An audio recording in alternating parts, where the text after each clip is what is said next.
Here's the truth. I don't have all the answers. I'm just a simple guy that built what I like to call a family LLC, and I'm going to put all my earnings in that family LLC and build credit on top of that, go after grants, and later expand my business to something much greater. I did have a brick and mortar store in the past. I'm going to tell you a little story. And the reason why I'm going to tell you a story is because I want to use the transcript of this story to kind of train my AI, my future AI that I'm going to build. If that makes sense. Because it's just easier to use a transcript to do two things at once. Kill two birds with one stone. That's how that's phrased. Because I'll get the video content and I'll be able to use the transcript to train my AI. A little bit about myself. I purposely moved away from my hometown because I wanted to stay focused on my mission, which is to finally become successful as an entrepreneur. But here's the crazy part.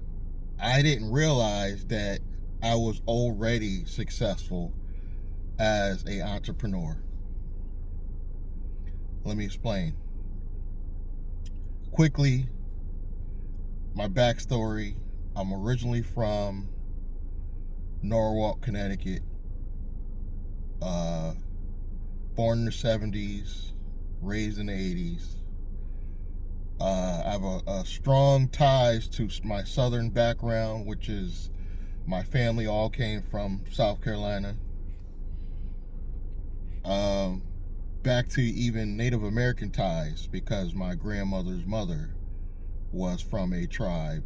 It was a southern tribe. My name is William Bootsy Blanding, but I wasn't born under that name. I was originally named after my father, and I didn't have a middle name. I added the Bootsy because that's what my grandparents called me. My original name was Wilbert Blanding, which is very similar to William, hence why I kept the William, because people know me as Will, and then some know me as Bootsy. So I wanted to incorporate both names into my new name. I legally did this now. Some people just make up names and that's it. No, I legally changed my first name and added a middle name, and I dropped the junior. Long story short, growing up, my mom, drug addict most of her life. She's somewhat coherent now in the current days. She's still alive. But she pretty much drove my father into alcoholism, and he became a bum later. And I think he died as recently as 2017. We weren't really close. I knew who he was. It wasn't like one of these stories where you don't know who your father was. I knew who he was. We spoke very rarely. He despised the fact that my mother's parents, so my mom's mom and father, are the ones who kind of raised me, even though they kept me in the same environment. I was still in the same housing complex, but on the other side, which was more cleaner, had older folks around that area that kept their side of the complex much cleaner, let's say. And this made me, I always thought this made me different from my younger brothers, because I spent more time with my grandparents, and it kind of changed my mindset and the way I think. This is why I think my brothers didn't have as much compassion when my grandmother recently died. I think it's 2017 when she died.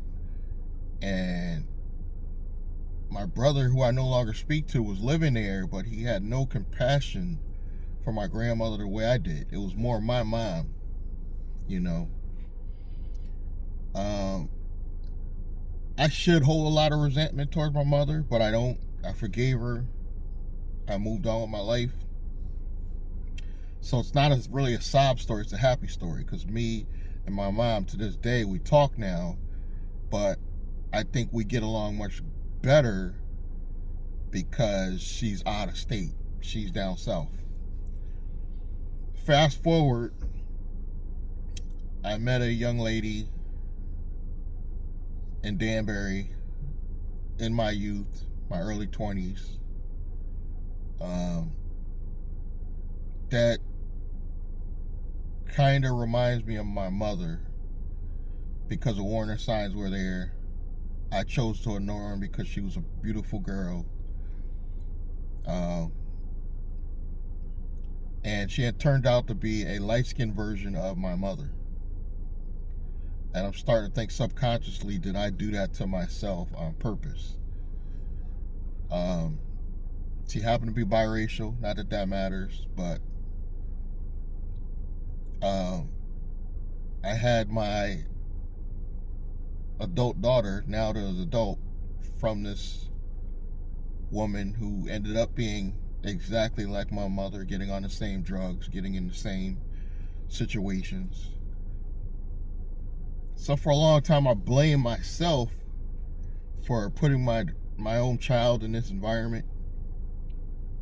She had two younger siblings, obviously not mine, for my daughter later. One of them, the second oldest, which is a girl, I kind of call my stepdaughter, even though she's not biologically mine. And they have a much younger son. His father's around, but doesn't care much about him. To this day, the boy is down with the mom in North Carolina. Thank God. Her son is special needs. That's what makes it all the more sadder, because she's dragging her son around, and for legal reasons I can't say names, but she's dragging her son around North Carolina, and her episodes of fighting, getting kicked out of places. So it's a very sad story in my daughter's family, but this is why I try to be there for my close-knit family, meaning her and her sister. I include her in that. And I hold family dear because I was never close to mine. To this day, me and my brothers aren't that close. I speak to the youngest one, but the middle brother was living with me at one point, and we had a business together, and after that fell apart, we went our separate ways, and he's never spoke to me ever again since. You know, at least we found out he was alive. At one point I was doing videos, we didn't even know if he was alive. Come to find out, where I left, at the time we were all living in a house in Waterbury, Connecticut. He's still in Waterbury. I moved away closer to Hartford, because I'm not going to say exactly where, but I'm outside of the greater Hartford area, to get away from everybody that I grew up with purposely. You know, clear my head. And I happened to bring a young woman. I shouldn't say young woman, she was like 45, but brought her up here that I had ties to Norwalk. You know, this is one of my first lady friends I met in Norwalk when we were just children, young. Biggest mistake of my life. We got involved a little bit, and come to find out she's nuts and she's alcoholic. So what did I do next? I didn't know what to call it at the time, but I invented the idea of building a family LLC or family business. And unfortunately, I went to the wrong people to set that up. Fast forward, I have the knowledge and skills to do it on my own now, and I'm building a new family LLC. But the reason why I'm saying I was always an entrepreneur is for the past 7 years, I was doing Uber and Lyft as a sole proprietor, independent contractor. So even though I didn't have an official LLC or corporation, I've been very critical about Uber and Lyft because of the pay, but it does give you the building blocks to be your own boss. You have to make your own schedule. You got to make your own money. If you don't drive, you don't bring in dollars. So it's just like your own business. Now, that's one of my favorite ways now. Gig economy in general is a great way to fund your family LLC. Great way. But here's a new way to fund your family LLC. And we're going to get into your family LLC could become much greater later because you got to learn how to apply for grants. And somebody in the family LLC has to have good credit to guarantee your business credit. And then later, that business credit could turn into corporate credit where you don't have to guarantee it. This is the journey I'm on right now. And I've built companies in the past, but I had to go through a lot of mistakes with the financials and the spending of the credit, and I had to make those mistakes to ultimately build the right company to this day. Now, what is the right company? A low-risk entity, affordable entity, which is the LLC. It's more affordable than starting with a C corporation. You got to have everything, all your ducks in line, meaning you got to have a business phone number, domain, the email to match the domain. You got to have all those things in place. You pretty much got to be ready for funding before you even start applying for grants, because by doing this is going to make you look more legit, and you're going to get the money that you're looking for. I'm already in it. I'm rebuilding my personal credit. So my scores are just now hitting the 700s. I was at 694 last time I checked. So I'm not going to lie and say I'm way up there, but I'm rebuilding my personal credit score. I'm setting in motion the building blocks of my brand new AI marketing agency under the NAICS code of software publisher. So you got to have the low risk entity, everything in place. I've been already marketing under this name for like the past 2 years. I've already been marketing under this name. Something I don't think a lot of people think about. Before I even got the LLC now. I'm just now getting the actual LLC paperwork back. But I've been marketing the name for the past 2 years.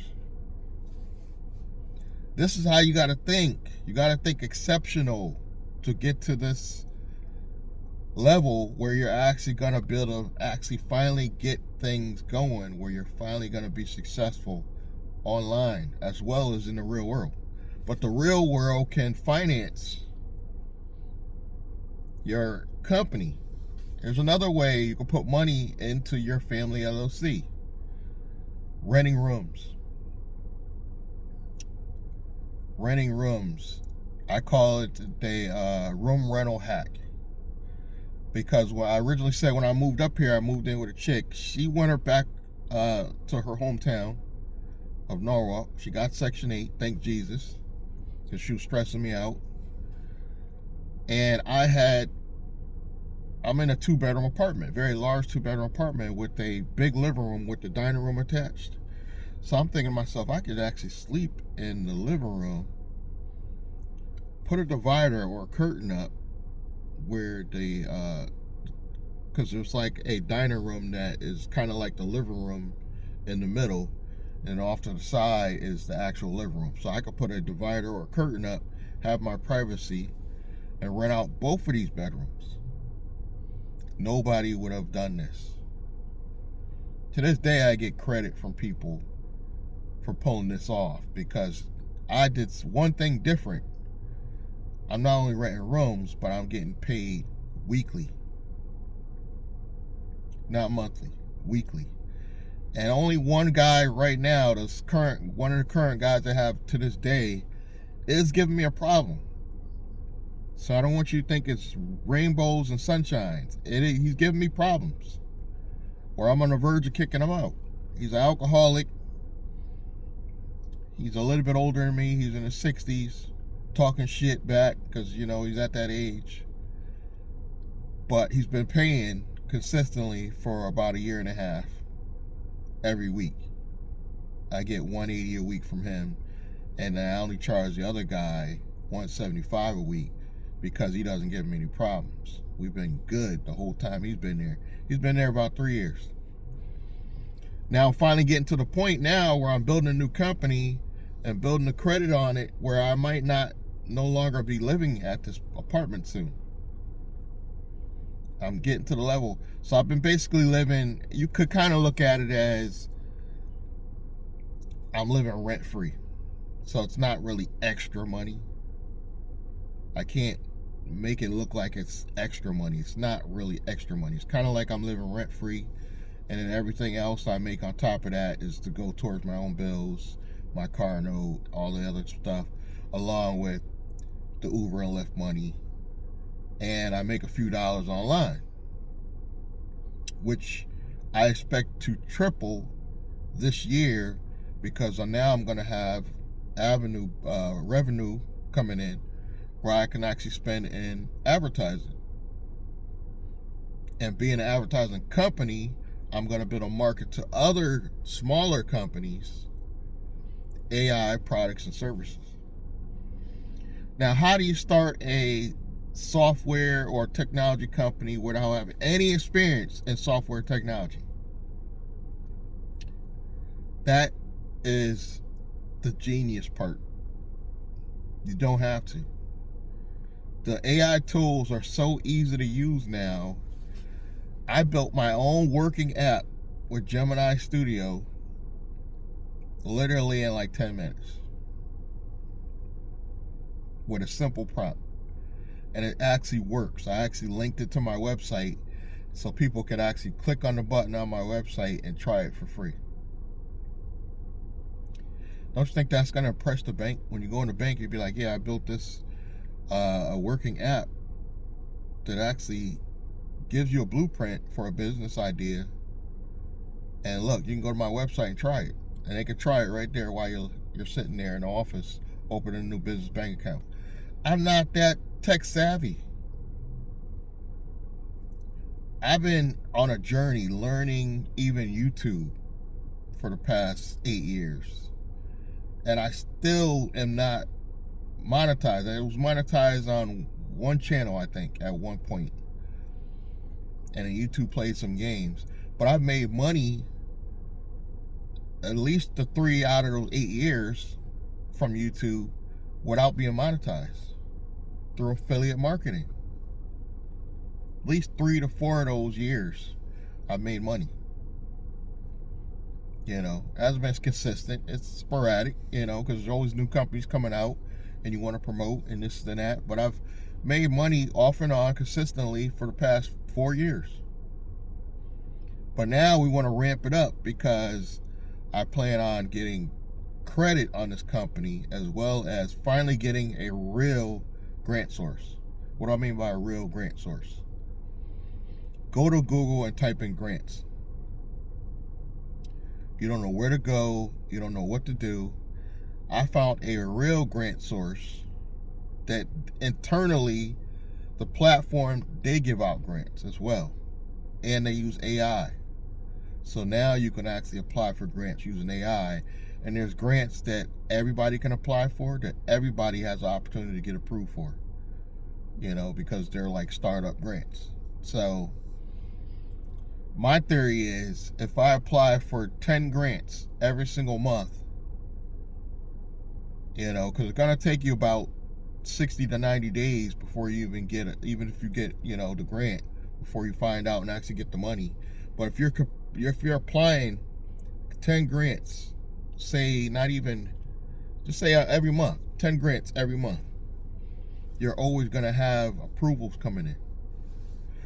That's not tax-free money, but it's debt-free money. So yeah, you will pay taxes on it, but how do you offset the taxes on it? You use the money for your business, and there's still write-offs. If you talk to your tax people, they will help you figure out a way to maximize the tax write-off. I don't want to get into that because I'm not that, but there's even tax write-offs for a independent contractor, a sole proprietor doing Uber and Lyft. So I'm sure that if you took the same money and you did a family LLC, you probably will even find more deductions. And that's the key. But the room rental hack is money that you could also take as cash. These guys pay me, one pays me through PayPal, the other one gives me cash. That's money you can put into your family LLC. And that covers my rent. So you can kind of say I'm rent free. It's not really extra. I would say Uber and Lyft is probably more extra. But this allowed me to get to the point where I feel like this is the year where the breakout year. Not necessarily where I, do anything major, other than I think I'm going to actually be able to afford to finally go off on my own and eliminate the room rental hack at some point, because I think I'm going to be able to move out and get the company to pay for it. So like, that won't be in my salary. That'll be separate. The company will actually be paying for my living arrangements, because that's basically, anywhere I live is going to be like a marketing studio. I'm a single older dude that don't really need a lot of space. I probably need a bedroom and a kitchen. The rest of the place is going to be a studio. You ever see Glendon Cameron and he's just sitting in the kitchen? That's going to be me. The whole house is going to be a marketing studio. So the company will be able to pay for it. Or at least a portion of it will be considered some type of write-off, I'm sure. And you talk to a tax professional. They'll go into more detail on that, I'm sure. But this is one of the reasons why you want to have a family LLC.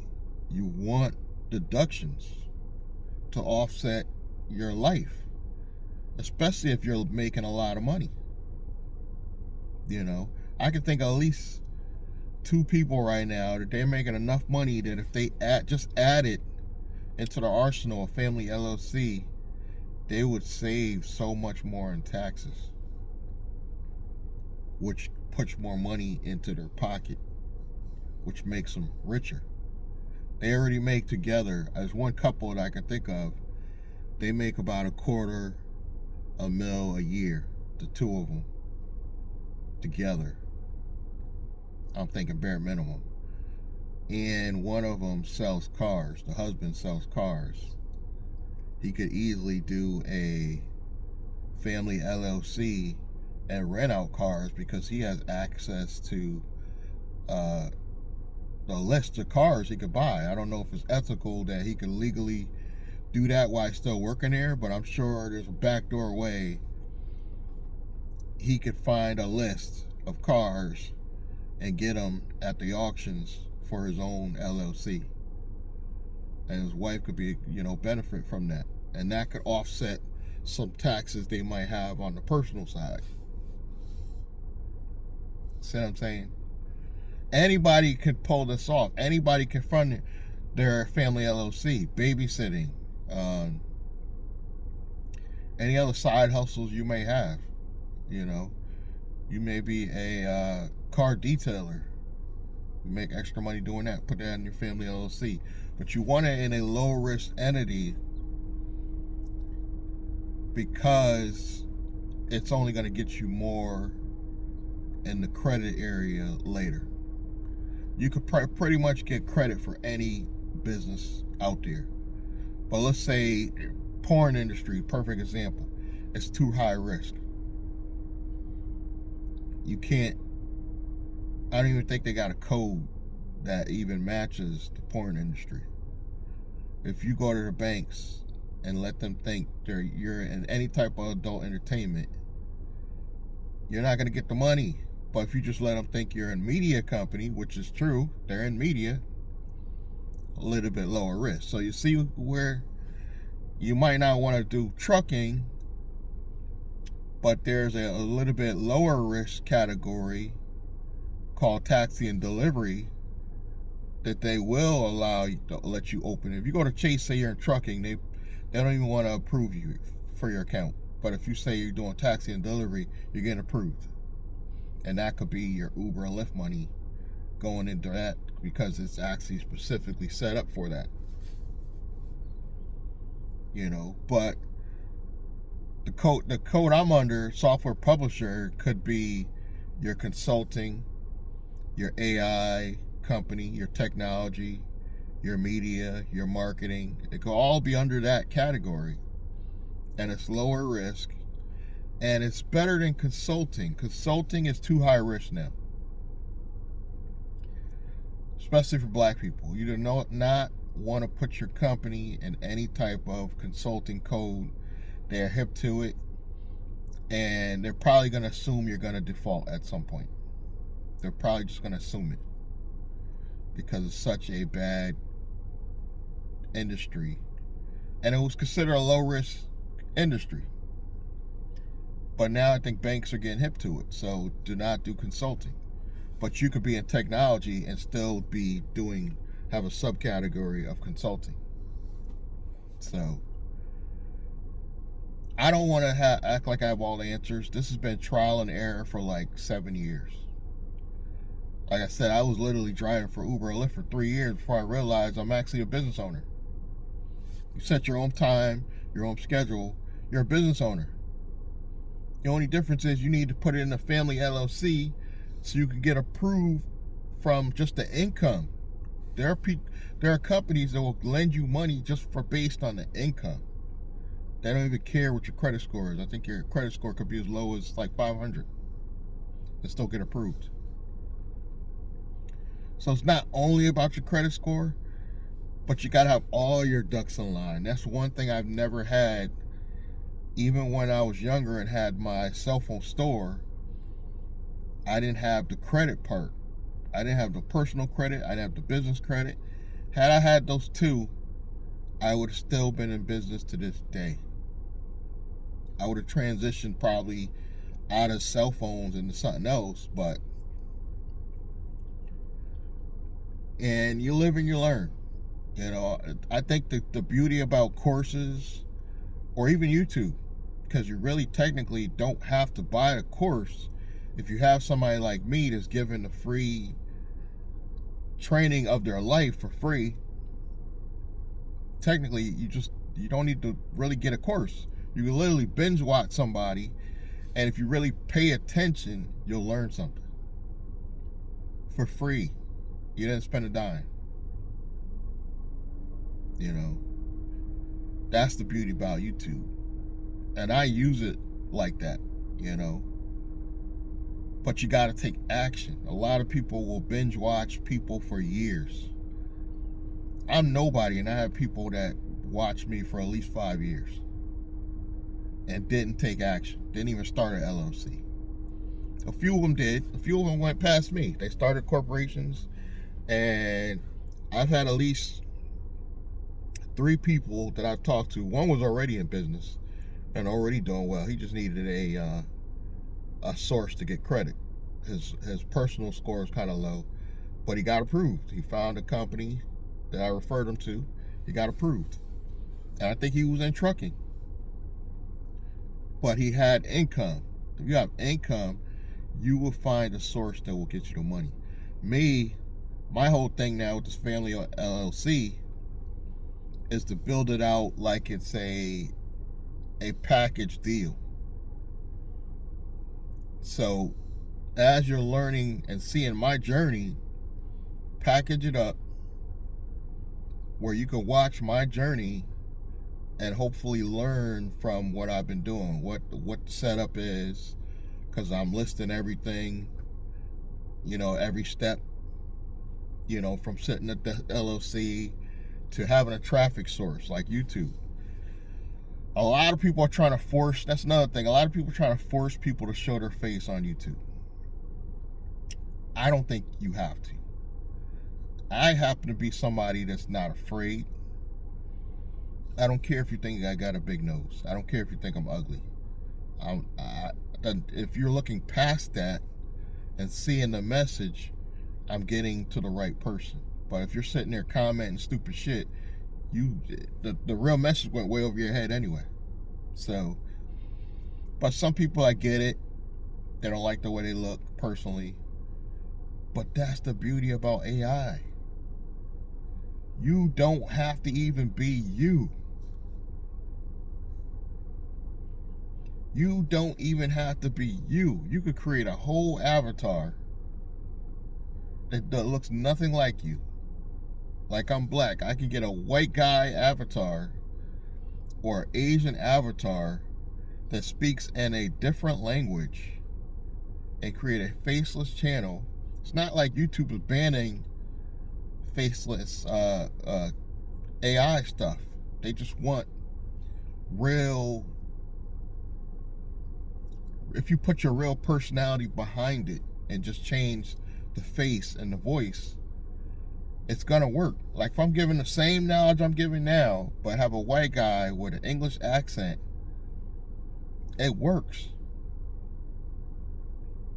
And I'm thinking about proving it and just do my own faceless channel, but I'm not gonna tell you guys where it is anyway. I want you to find it organically. So I guess you'll never know, but I know from watching certain ones, the AI don't even look that good. Like you can see the lips is off, and they're still getting thousands of views, way more views than I'm getting.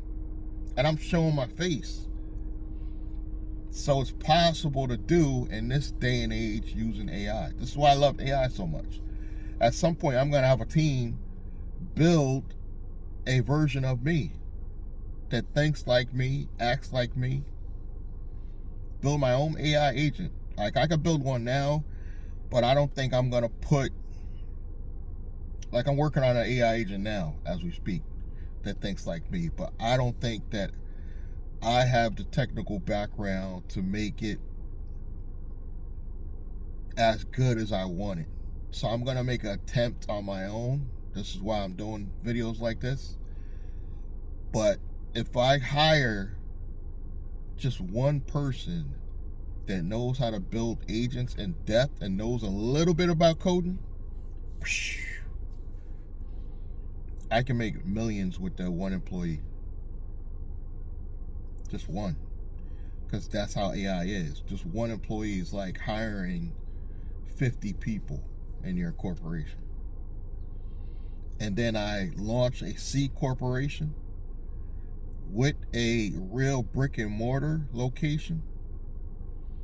The banks are going to be throwing money at me. And also make that a AI company. Probably make that solely an AI agent. I already got it. An AI agent that builds AI agents. And basically, my team could take my personality and put it into the agent. So years after I'm long gone and dead, an AI agent that thinks like me will be building companies. Just imagine that. We'll continue on building companies long after I'm dead. And it could be intellectual property owned by my company, which will be hopefully the company that we take public or we sell. And there's AI agents. I found one AI agent that's pretty much you could just, it's real simple to set up. It's called Rosie. That, here's my theory. You can literally, because it's only like $50 a month. A lot of these people are charging a lot more for these AI agents. Because they're trying to be like you, starting your own business and repackaging it to other people. But Rosie is like $50, and you literally could just use Rosie to sell Rosie. It's crazy. You could program it under your company brand and everything, and just have it sell Rosies, get a referral from them, and just have it reselling the product itself under your brand, and you automatically get the commission. I thought about that. That's a gem for you if you pay attention. And it's $50 a month, but if you're signing up 20 people a month and they're giving you, I think, 30%, you'll make that back in no time. That's just one affiliate product, though. You can actually, there's tools out there now. I heard you can make your own Rosie, and then you could go back and charge, $500 a month to a much bigger company. I don't want to get into the go high level stuff. Me personally, would I hire somebody? Yes, I would hire somebody to go in and run my go high level. It's just it's not easy. If you're like me and you're especially over 50, you need easy. And go high level to me is not easy. It's just not. The Rosie setup is easy. Google AI Studio is easy. So there's AI tools out there, is easy. Opus Clips, very easy for me to use. I drop a YouTube link in there, boom, it makes the shorts. I don't even check them. I'm so bad. So yeah, you'll get occasional one that'll be in an odd space, and you'll get one or two people on YouTube complain. So what? I'm just spitting out as much content as I can on different platforms. I'm not even worried about the details as much, and I'm getting views. So, and my personal clips of me get way more views than the long form video that I'm making right now. So it's working, and that's considered an AI tool, Opus Clips, and I have an affiliate link for that. So the key is not just to rely on, obviously, just affiliate marketing. You want to have your own product, and one of my own products I want to build. I want to build a good agent that basically resells a membership for me. So I have an agent that just does all the selling for me and creates all the content to sell the agent. If I get to that point, I'm golden. And I'm working on that as we speak. I'm working on building my own agent that could think like me already and build content based on my rideshare stuff as well as the AI stuff. So I was gonna pick and choose one, but I'm to the point in my life where I want to do what I like to do. I know they stick to just one thing, one niche, but I want to do what feels good to me. And feeling good to me is doing some rideshare content, and then doing some actually going behind the scenes and showing you build my company. And I know it's going to be more successful on YouTube, because once I start getting the credit lines, it's a wrap. Once I start showing credit cards, And even grants that I'm getting approved for, it's a wrap. The views are gonna take off. So I'm not worried about the few little views I get here and there. I will get some channels that literally will get some videos that I put time and effort in, literally will get like 10 views. I don't even worry about it, because I'll cut that same video up and get thousands of views because I made so many clips. I made 20 to 30 clips that got thousands of views. This same long form video, once it's cut up, is going to get thousands of views. You know, and I could literally be talking about either rideshare, AI. It probably won't even matter, you know, because that's how the algorithm pushes the short form content, even when it's not as good as the long form. Because I think long form is better. You're getting the whole story, you know, the whole feel, the whole vibe of the video. But this is how it works, you know. And then I can also take those clips, put some on TikTok, put some on Instagram. But it all starts with the family LLC. You know, even if you're a one-person operation, I call it the family LLC, because this is your starting point. This is going to launch everything later. Your family trust, your holding companies. Start with the family LLC. And check out the other videos based on the same topic. You know, matter of fact, I'll link a few videos below this one. Check them out. And please, if you're interested in starting your own family LLC, subscribe, like, subscribe, like, hit the bell icon, and yeah, I want you to do content. But check the links below. And I thank you guys for all your support. You know, I know I'm not perfect, so I'm stumbling on my words. But I really think this is the year for everybody, and there's great value in having a family LLC. So, thank you. I'll check you in the next video. I'll see you next time.